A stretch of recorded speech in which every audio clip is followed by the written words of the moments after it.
James Bond, the most famous secret agent in the world. Action hero, womanizer, drinker of vodka martinis, and capable of dealing out death with a cold stare and an amusing one-liner. From author Ian Fleming came a series of spy novels that spawned one of the most successful movie franchises in history.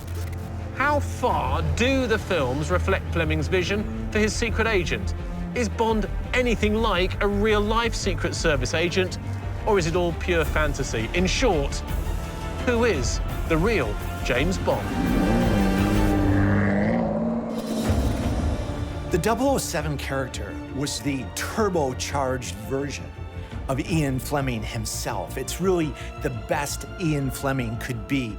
That the physical demeanor, the love for fast cars, the fact that he golfed, he draws upon things he loves so much.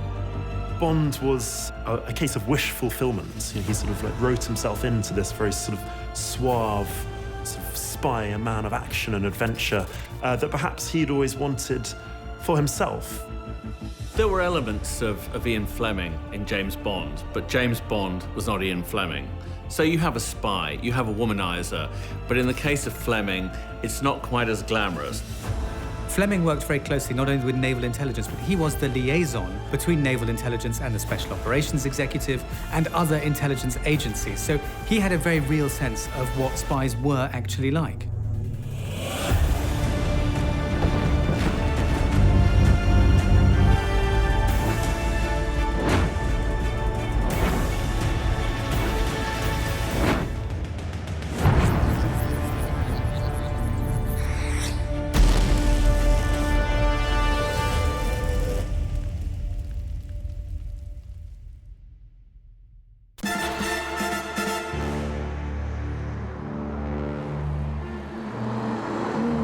James Bond is a world-famous British icon. It's reckoned that over 1 billion people around the world have seen at least one James Bond film.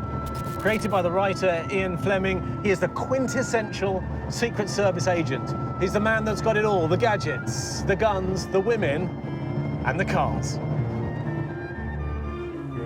Ian Fleming was the celebrated English author who wrote James Bond, and in doing so, drew upon some really unique experience he had in Royal Naval Intelligence. Things like Operation GoldenEye and a couple other, top secret projects that he oversaw. So he wrote about exactly what he knew. I think with so many American heroes, it was time to have a quintessentially British hero, and James Bond has fitted that bill, with his Union Jack parachute, but also, there with the gun, the wry smile, very well turned out, quintessentially upper middle class Englishman, and his, his tastes, his prejudices, his fighting the wicked enemies. He is totally English.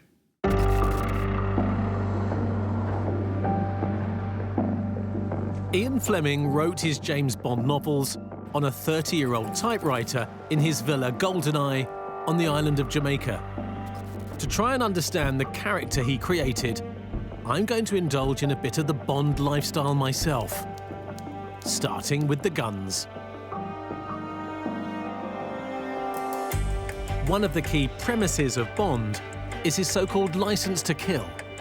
This seemingly gave him nearly free rein to dispatch his enemies in cold blood, and in the course of 24 films, Bond has killed nearly 400 people. I'm at E.J. Churchill's shooting ground to meet John Baker, who's an armourer and weaponry expert. I want to experience for myself what it's like to have your finger on the trigger of the very guns Bond himself used.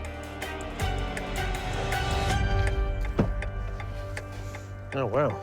Well, here we have some Bondish type guns, OK. Let's start with the Beretta. It's very similar to the Model 418 that Bond had in Dr. No in about 1962-63 when the film was made, OK. OK. Then we have the Walther PPK, OK. This is the standard, the Walther PPK that Bond would have used at the time. All right, again, he was forced by Geoffrey Boothroyd, who wrote to Ian Fleming, okay, who said he had the wrong gun, it was a woman's gun, and there was a big discussion about the whole thing, that Bond had a lady's gun, okay. Although this is a 9mm version, the earlier one was a .25 ACP, which was much smaller. Okay. Now, this is a classic Bond handgun, right? Absolutely correct, yeah. Bond's weapon of choice is the Walther PPK. It's a German weapon, stands for Polizeipistolenkriminal, the police criminal pistol. And the reason why it was recommended to Fleming that this is what Bond should carry is because its 7.65mm round was widely available anywhere. So Bond, being a type who traveled widely, would never be out of ammunition.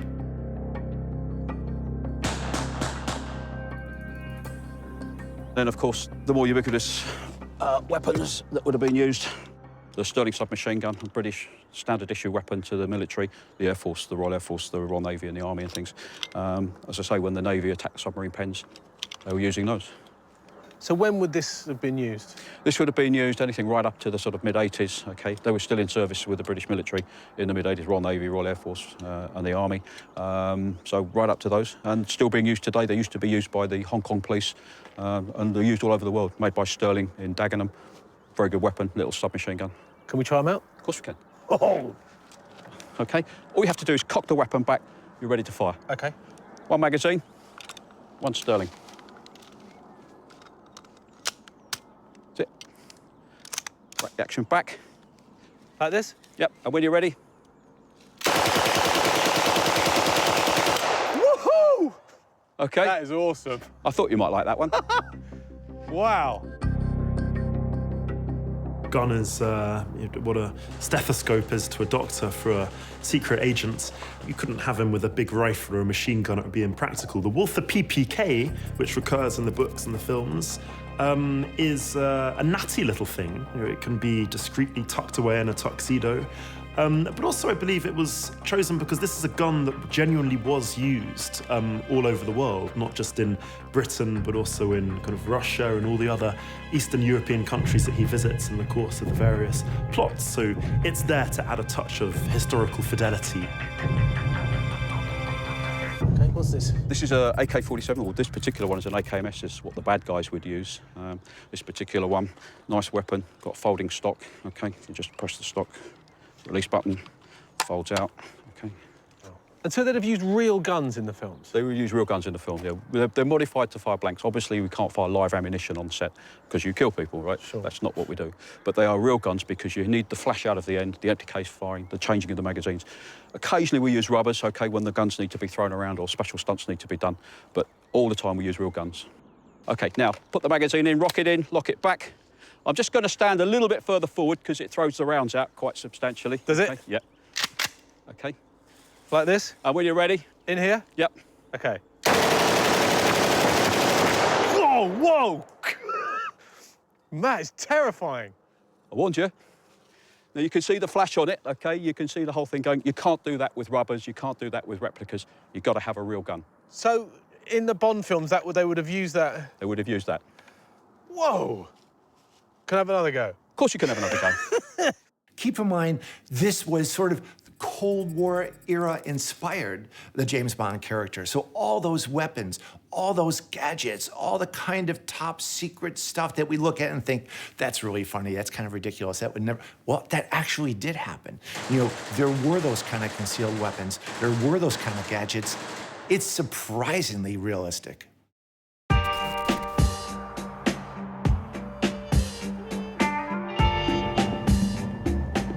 Now, guns weren't the only thing Bond carried. His pockets were also bulging with the latest creations from Q Branch, a division of the Secret Service that supplied him with an array of gadgets. These took centre stage in the films, from pens that were for far more than writing, to invisible cars with deadly modifications.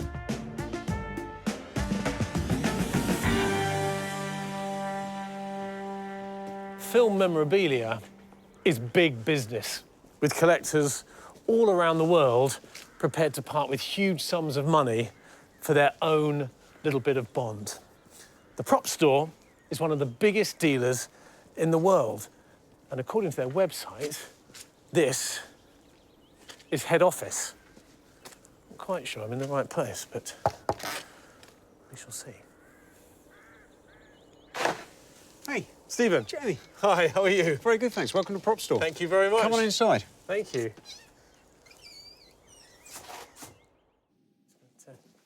Oh, wow. Oh, my goodness.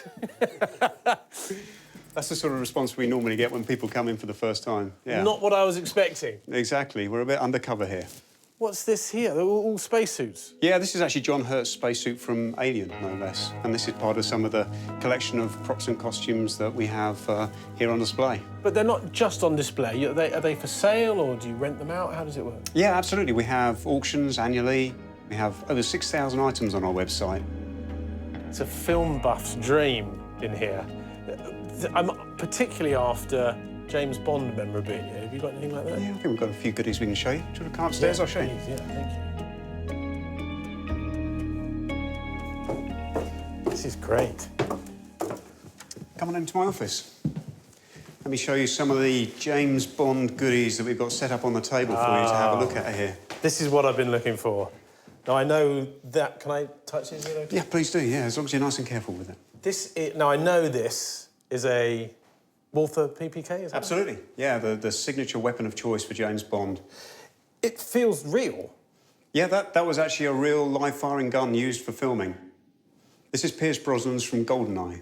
Is that right? Yeah, the hero gun. They had 2 for first unit filming, and this is one of those heroes. That is amazing. And what about this? Well, I know that's an old mobile phone, right? Just looks like an old mobile phone, absolutely. I think I had one like this. If you peel it open a little bit, you see it's got a bit of a gadget interface there. And this is the Bond phone that he uses in Tomorrow Never Dies to drive the BMW as he's trying to escape Carver in the car park. And I remember at the time when we watched the film, this seemed really futuristic. Yeah, and now it looks wonderfully quaint. Absolutely. I mean, you could do way more than that on a regular mobile phone today, couldn't you? So how much would something like this be worth to a collector? That one just sold in the prop store auction that we had in September, actually, for close to £17,000. Please be careful with it. You're kidding me? No, absolutely. Bond props are in demand. They're very rare. They're hard to find. £17,000? £17,000. For this toy phone? Yeah, I feel like you want to make a bid here. It's way out of my league. That's an extraordinary amount of money. I mean, there's 2 things that have happened to the Bond franchise, if we want to talk of it in those terms. And one is it's been going a long time, but now it's a global franchise, and people are reaching back for memorabilia right back to the earliest films. And of course, it's extremely stylish. You know, it's always been top brands, you know, and the fact that you can buy a top brand associated with James Bond, you know, gives it so much kudos, hugely attractive to collectors. Now, these bad boys. Got some big guns for you. Yeah. They're heavy artillery, right? It's the heavy... Yeah, this is Cigar Girl's machine gun that she's firing at Bond in The World Is Not Enough on the Thames. It's made of rubber. Yeah, absolutely. So during the filming process, you've handled a real live gun there. For the stunt sequence, for the action sequences as well, they have to use these lightweight versions. So if you pop that one down and then have a go at picking this one up, perhaps, you'll see the difference in weight and feel to it. Yeah, go on, have a go. Pick it up. It's really heavy. It's very heavy. So this was the live fire gun that was used on set again. Lift that up. Yeah. Wow. Yeah. So this isn't... But this is... I have to put that down. Please Can you do. give me a help? Yeah, absolutely. There we go. And so, what about values for these? You're probably talking about somewhere around about £10,000, maybe a little bit more for the hero version, and probably 3,000 to 4,000 for the stunt version, something along those lines. The Bond memorabilia market is extraordinary. I mean, so many people seem to want to get their hands on a genuine prop. People are willing to pay £50,000, possibly even more, to get their hands on what they see as an authentic slice of cinematic history, and that's before we've even got into all the sort of postcards and all the sort of albums and various little pieces of merchandise as well. Now, I recognise this because this is exactly the kind of thing I'm after. This is one of Daniel Craig's training... Yes, all right. Yeah. So right? when he's in rehabilitation, goes back to MI6 for training, retraining. That's his training outfit. So you've got the little emblem on the crest there on the chest as well. And that's actually the costumer's tag that's still attached to it there from filming. Right, Skyfall, yeah? Skyfall, yeah, and absolutely. If I wanted to own Dan Craig's tracksuit, how much would that... I think you want to become one of our customers, don't you? You seem very interested in these. Trying to find something I can afford. How much is that worth? Somewhere in the region of £15,000 to £20,000, something like that. OK. There is an astonishing market in Bond memorabilia and associated objects. As a woman, I find it slightly amusing, I have to say, because I doubt very much whether there's an awful lot of even very rich women who actually go to the auctions and buy the stuff. Perhaps it's because men want to be James Bond and women want to be with him. So, Jamie, I've got something else I'd like to show you. Come this way. Oh, my goodness. So here's another Aladdin's cave of props. Look at this. This is the piece. This is the boat that Q designs for Bond from the opening title sequence of The World Is Not Enough. This is amazing. So how many of these would have been made? There were 15 made originally. There's probably only about 8 or 9 still in existence. Some of them got destroyed during filming or just after filming. And each of the boats would have had a different use as well. So you would have had a special effects for the one that comes up on wheels. You had the gag ones which went underwater and jumped up and around. And this particular boat is the boat that was used for the air cannon sequence. Right. I mean, if you, as a collector, as a Bond fan, it's amazing. But I mean, where on earth would you keep something like this at home? Maybe in your own warehouse, in your own gallery. That's it. This is it, yeah. So the gag with this was that it jumps out of the Thames, he fires up out of the Thames, bounces on the grass, and then back into the water again, just in front of the O2, or what was then the Millennium Dome. Yeah. That's amazing.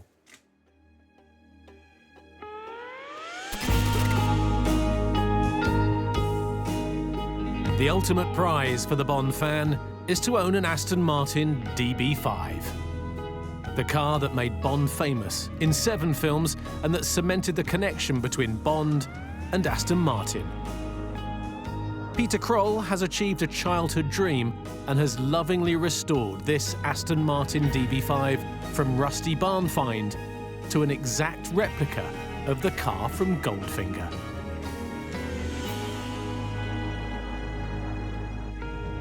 So how long have you had the car, Peter?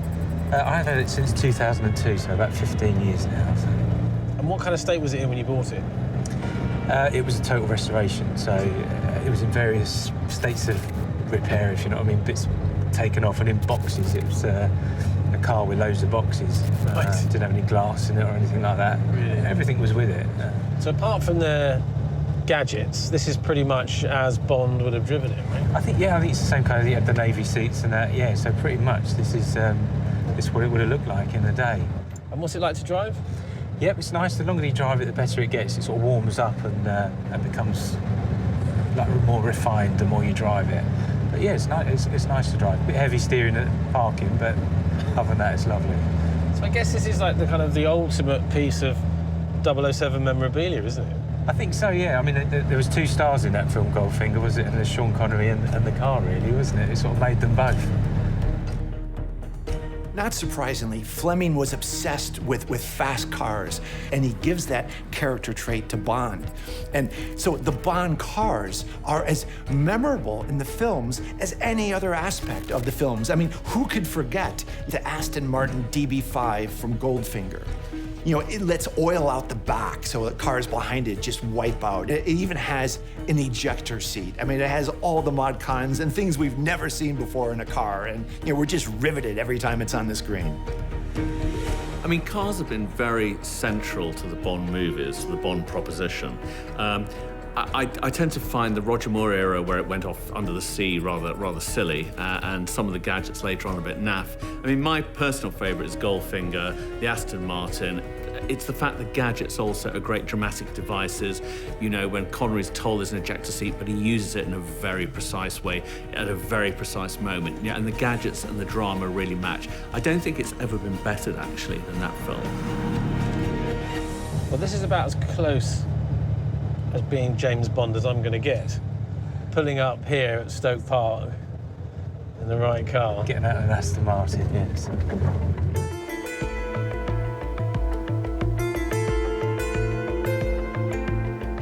The films have certainly garnered a legion of fans around the world, but I want to find out where it all originated. And that means going back to Fleming and the books. Peter's kindly dropping me off at Stoke Park, the film location where Bond humiliated his nemesis, Ulrich Goldfinger, in a game of golf. Perhaps surprisingly, James Bond was a keen golfer, but so, tellingly, was Ian Fleming. Obviously, here at Stoke Park, you need the appropriate caddy. So we've got an odd job of our own, and to find out where Bond all began, I'm meeting AJ Chowdhury, co-author of Some Kind of Hero, an expert on all things 007. What I'm trying to figure out, AJ, is how similar was Fleming's Bond to a real-life secret agent? I think James Bond in Fleming's books was actually not really a spy. He was more of a sort of commando and SOE type person that Fleming would have come across during the war. He was more of a counterinsurgency, a sort of SAS type. And that's why his Bond is a lot more adventurous, much more kind of action-packed than a George Smiley, Le Carre type. Yeah, so he wasn't. I mean, was Fleming himself a sort of pen pusher, or was he an active agent in naval intelligence? Well, during the war, Ian Fleming was more like an M character giving the orders. He was a commander in naval intelligence, but he sent commandos like James Bond out into the field in behind the line German lines and in continental Europe. And but James Bond then represented the sort of agent Fleming probably wished he could have been, a man of action. And where does the whole sort of license to kill come from? Is that Fleming's invention, or was that an actual? Well, the license to kill, the 00 in the 007 is the license to kill prefix. That probably is fictional, but I think during the war, Fleming was keen to emphasise that agents had to do the unthinkable. They weren't always wearing white hats and, you know, on the side of angels. Sometimes they had to be as ruthless as the enemy, and I think that underpins some of the ethos of the James Bond character. As with most authors, a significant degree of the character is actually autobiographical. So there are definite similarities between Fleming and Bond. They're both commanders, they both have a naval link, they're both womanizers. But there are also real differences. I mean, Bond is who Fleming would probably like to have been. Fleming is involved in his intelligence work in some pretty hairy and gritty things, but he's resolutely a desk man. He sits in the Admiralty in Whitehall and he comes up with these ideas. You know, Bond is who he'd like to have been. And we mentioned the 007 moniker. Did agents have numbers? I mean, was that a thing that was given to them, or? I'm pretty sure agents had all sorts of code numbers and what they call legends. They had different names. Most famously, there was Agent Zigzag and people like that. And Fleming obviously drew from that, although the 007 is widely believed to be drawn from Rudyard Kipling. There was a 007 train that featured one of Kipling's books, and Fleming was a Kipling fan. But the actual realistic background to all these things is a combination of myth, reality, and Fleming's own imagination. So, like James Bond, Ian Fleming was an intelligence officer. In fact, he was involved in some very complex operations, training people in guerrilla warfare, in being spies and so on. So he had that in common. He liked the same drinks as Bond. He liked to gamble. He liked to play golf. He certainly liked to womanize, but and there's also a kind of a slight element of rough play with Fleming, but I think his play was rougher than Bond's.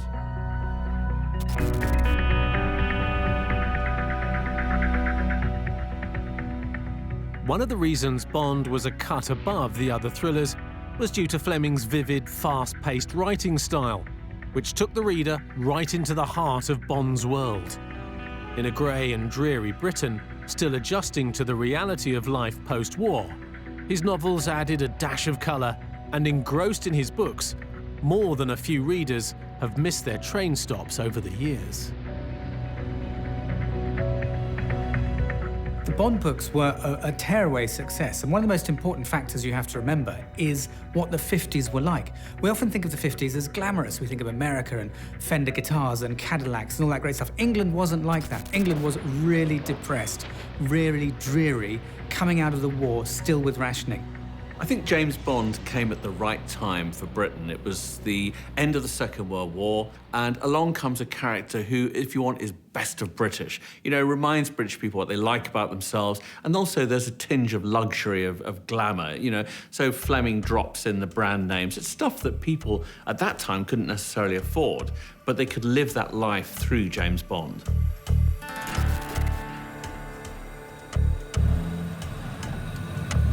Now, if Bond was gambling in a casino or drinking a drink or driving an Aston Martin like this one, then chances are Fleming had been there and done that. And this is why he was able to bring these experiences to life unlike any other writer. And of course, one of the things most closely associated with Bond was his signature drink, the vodka martini. Fleming is said to have been inspired by the evenings he spent drinking at the Duke's Hotel in London.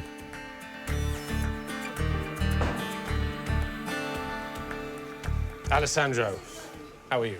Very well. Hi, Jamie. Nice to see you. I think you know what I'm going to order. Vodka martini. Bond style. Shaken, not stirred. Shaken, not stirred. I always wanted to say that. Okay. So we're going to put a little bit of vermouth. Okay. But, you know, Bond drinks also his vodka martini very, very dry. So we just wash the glass, and then we sink it. So why, Alessandro, is Duke's Bar so synonymous with James Bond? It's mainly with the martini, because Mr. Fleming used to come here during his time when he was in Jamaica. Like a few people, the hotel was mainly patronized by people in politics and in the army. So the bar was only this very small bar, was quite exclusive. As we are in St. James, all the clubs, all these wonderful people do the business, the lunch in the club. But when you want to do something a little bit secret, you come here. Right.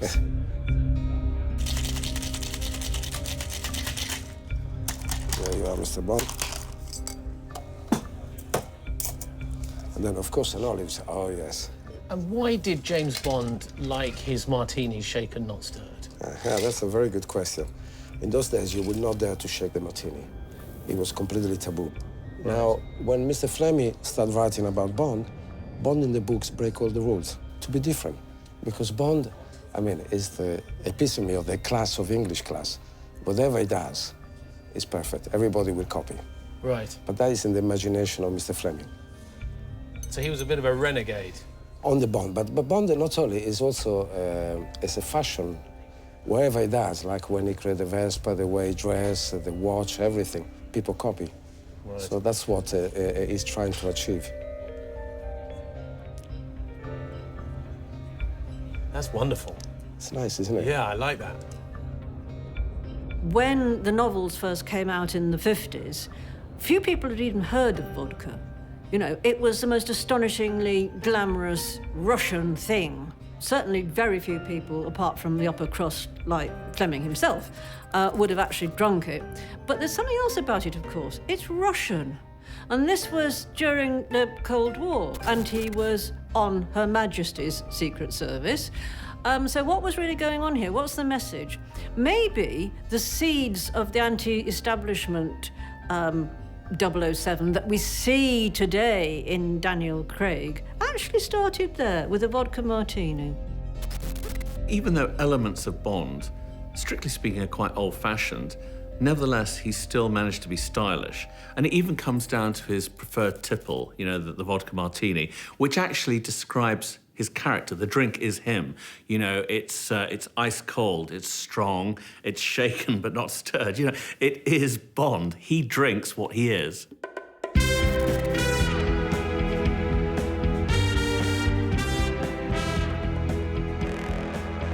When not behind his desk, working on the latest scheme to thwart the Nazis, Fleming immersed himself in London's nightlife. And with the German bombs raining down, he lived a life of drinking, dining, and women. Like the character of Bond that he would go on to create, Fleming was not much of a one-woman man, and his own experiences would go on to provide the templates for many of the women that Bond encounters in the books. However, the way he portrayed such women did, on occasion, land him in hot water. One definite connection between Bond and Fleming is their attitude towards women. Both of them were fairly mechanical, were fairly ruthless. Yes, there was charm, yes, there was lovemaking, but these weren't romances. These were people who left the hotel room early in the morning. And that's something that Fleming, at least, was pleased to see, was carried through in the early Bond, in the Connery Bond on film. Apparently it was true that Fleming was well into his 30s before he actually spent a whole night with a woman. So that's telling about his idea about relationships. And when he got married, Fleming, he basically, it was an open marriage. So he had real problems with commitment. I mean, Fleming's attitude towards women was definitely pre-feminist. You know, he regarded them as being like pets. I think he regarded men as being real human beings and women were just objects, you know, to be used and abused. And on the abuse front, you know, Fleming liked a bit of S&M. There's no doubt about it. It comes across in his correspondence with women. You know, it really was bring your whip if you're going to have a night out with Fleming. And also, you know, you look at some of the books, some of the movies. License to Kill, a good example, where, you know, I think it's Sanchez, who's the villain there, is beating the woman with a whip. And you can kind of sense that that is Fleming coming through and his attitude to women. The Bond girls were equally, if not more important in the films, with cinema goers eager to learn the identity of Bond's latest love interest. And to find out more about Bond's relationships with women, I'm meeting a very special lady. Mariam Darboe played the Bond girl Cara Milofi in 1987's The Living Daylights. It was in this film that the filmmakers decided to try a rather different approach and giving the girl a far more substantial role to play. As a Bond girl yourself, how do you think the role of the Bond girl has developed? Well, the Bond girl has definitely developed from Bond girl to Bond woman. Right. Should I say Bond woman? I was a Bond girl. Right. I consider myself a Bond girl. But now, you know, the actors say, no, Bond women. But they have, of course, they've completely changed and evolved over time. In the 60s, it was that whole period of, you know, action girl, which Ursula Andress played, but sort of had sort of innocent, naive, or the girl with the superpowers, you know. And then you had these wonderful names, so much humour, you know, Pussy Galore, Honor Blackman playing, you know, the villainess, the head of a whole little empire of girls, sort of champion in judo and had sort of powers. So there was a lot of humour, and they were bigger than life, and they were cartoon characters, but with a wink, you know, a lot of fun. I actually think they're hilariously funny when you watch them now. It's often said that Bond women, you know, get short shrift. Who can forget Sean Connery actually deflecting some bullets by putting a woman into their path? You know, it's not very gallant. But at the same time, there are women in the Bond movies who are very strong. I mean, Pussy Galore, even despite the silly name, is a very strong character. Honey Rider and Cara Milofi, who was in The Living Daylights, are all strong, independent women. You know, they're not fluff. And even though Fleming's attitude to women wasn't great, he did create strong female characters, and those come through in the movies. Mariam Darboe from Living Daylights was sort of a new Bond woman. I mean, she was beautiful just like the rest, but she was kind of on a par with Bond, a bit more intelligent. They worked together as a team, and it kind of changed the public sort of perception of what a Bond woman could be. I came along in 86, 87 with Timothy Dalton, so they brought a new style of Bond. And they wanted to go for a less cartoon character and bring more of a heart to the character, more of a relationship between Bond and his leading lady. Because that was interesting, because in your role, he hadn't really had a relationship in the past. They were sort of yes, one-night he didn't. stands. One-night stands. He was a loner, just like in the books. The films took one very major departure from the books in the creation of the Bond girls. Because in the books, Bond is the hero. But in the films, actually, people are much more interested every year in finding out who is going to be the Bond girl in this year's Bond film. And the status they have is iconic in cinema. And the range of Bond girls that have been used over the years is incredibly diverse.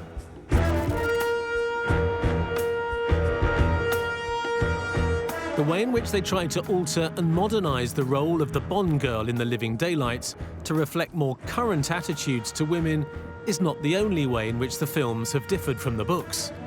And this calls into question how far the films actually represent Ian Fleming's creation. The Bond that we see in the films and in the books, it's hugely romanticized. It's much more of a glamorous, fast-paced lifestyle than what being a spy is and was actually like, because much of the art of being a spy is not being conspicuous, and Bond is probably one of the most conspicuous people you could ever imagine, because he turns up in his fast cars, he's always got a beautiful woman draped over his arm. This is a man who'd rapidly become famous if the whole thing were real. What the books and the films do have in common is the Bond trappings of fast cars and fast women, guns, gadgets and boats. But Bond was an agent for the Secret Service, which in the films became MI6. So how far does Bond reflect the reality of working in the building behind me? Back on dry land, I'm going to meet someone who'll be able to answer this. Many people say he was an MI6 agent himself, though he, of course, couldn't possibly say. So, Alan, how accurate was Fleming's depiction of a spy back then? Well, I think the first thing is, was Fleming actually depicting a spy in James Bond? I mean, Bond is not a spy as we normally understand it. We normally understand a spy to be someone who goes somewhere to find something out, to get information. Right. Bond doesn't actually get information. He's usually there to kill someone or blow something up or get hold of something. So he's much more like a special operations operative from the World War II. Right. And that was the world from which Fleming came as part of the Directorate of Naval Intelligence, a world in which you were doing things, or if you were finding out things, you were finding them out in order to do something about them. Right. In the early days of the Bond books and movies, 007 was quite like a real spy. You know, the adventures that he had, you know, this is inspired by the Cold War, so there were all sorts of crazy espionage events going on. But as the Bond films and books go further and the action sequences get a little out of hand, it no longer is based in any kind of reality. There's no spies in the last, 30 or 40 years who are having dinners with the Queen and driving fast cars and sleeping with whoever they want to sleep with and getting away with it. Everyone would have known. So at the beginning, yeah, it resembled in reality what some spies were like back in the day. But in modern times, no, it's strayed pretty far from reality. So characters like Q and M, they were based on real people, right? Well, Q is a fairly common army designation for someone who supplies equipment, the Q side of things, and that, I think, was used in MI6, possibly in MI5 as well at the time. M is more disputable. There wasn't an M in MI6. There was a C, who is the chief, and there still is, and there was from the very first chief. Before MI6 and MI5 were set up, or when they were set up in 1909, there was an M, a figure known as M, who was a chap called Melville, who was a retired special branch man, and he was their dog man, as it were. He went and did a lot of, found addresses for them and that sort of thing. So whether Fleming had that somehow in mind or something else, I don't know. A lot of what being a spy about is spying, is watching from the shadows and collecting information and reporting back. They're often faceless men and women who don't enjoy the kind of glamorous lifestyle as depicted in the books. That's not to say some spies don't get killed or don't have to make tough calls and sacrifices and do occasionally have the odd gunfight, but I think what Fleming did was take some of these isolated incidents and some of the characteristics of the spies and sort of compound the whole thing into this sort of action man who is James Bond. Tell me about some of the other similarities that you find in Fleming's books.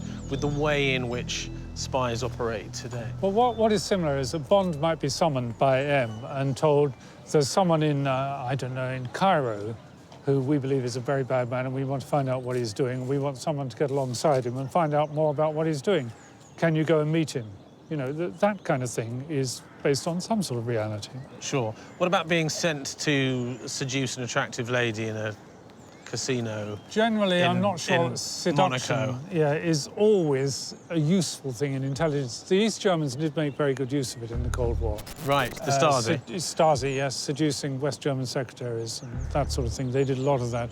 But as a general rule, pillow talk doesn't involve the radioactive qualities that you're looking for. You know, you're talking about what, the latest nuclear power station or something like that. You don't generally, you know, turn over and It say... struck me from reading the books and watching the films that he did it more for pleasure rather than information. I'm sure he sought to combine business and pleasure, as so many people do.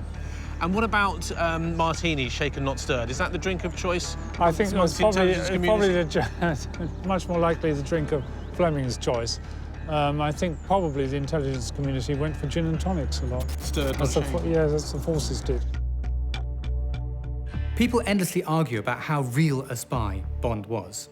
But what one can say is that Fleming knew spies. He worked in naval intelligence, and he was the liaison officer with the other spy and intelligence agencies in Britain. He worked with the SOE, he worked with MI5, and he worked with MI6. So he had a very real first-hand experience of Britain's spies in the period.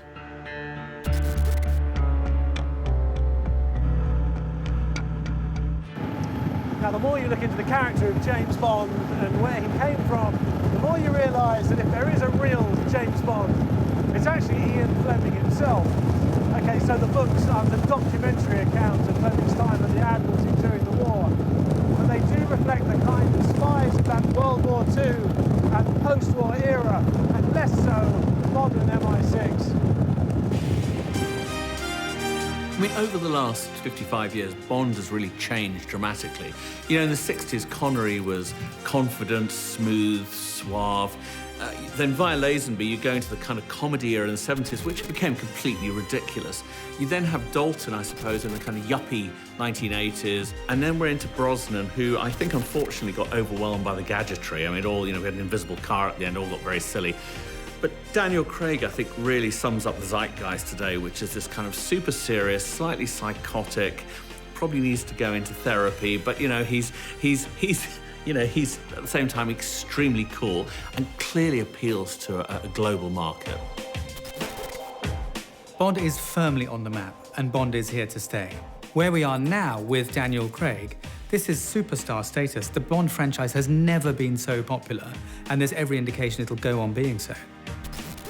You know, the entire debate on whether or not Bond can continue any longer rages on. But I've got to tell you that, you know, an intelligent, good-looking leading man with fast cars and faster women, you know, that's a recipe for success that it's going to continue, I think, into the future. Just look at Skyfall, the first Bond film that grossed over $1 billion in ticket sales. This whole drama is not ending anytime soon.